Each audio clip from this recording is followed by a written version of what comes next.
Dear students, JK board class 10th soft zone areas के लिए आज डेट शीट रिलीज़ हो चुकी है। तो आप इस डेट शीट को अच्छे से देखें।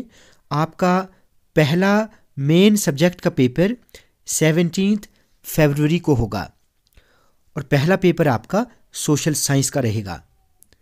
उसके बाद 20 फरवरी को आपका हिंदी और उर्दू का पेपर है। इंग्लिश का पेपर आपको 24 फेब को होगा।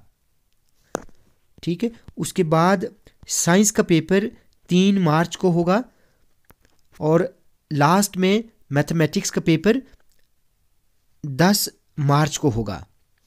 बाकी अगर आपका कोई वोकेशनल या फिर ऑप्शनल सब्जेक्ट है तो आप अच्छे से देखें। जितने भी ऑप्शनल सब्जेक्ट हैं वो पेपर 15 फरवरी को होगा। ठीक है, तो आप डेट शीट को अच्छे से देखें। अगर हम टाइमिंग की बात करें तो देखिए आपका पेपर जो है वो इवनिंग शिफ्ट में रहेगा। टाइमिंग क्या है? 1:30 बजे की टाइमिंग रहेगी। स्टूडेंट्स, इस डेट शीट को आप ज़्यादा से ज़्यादा शेयर करें ताकि सभी बच्चों को डेट शीट जो है वो मिल सके।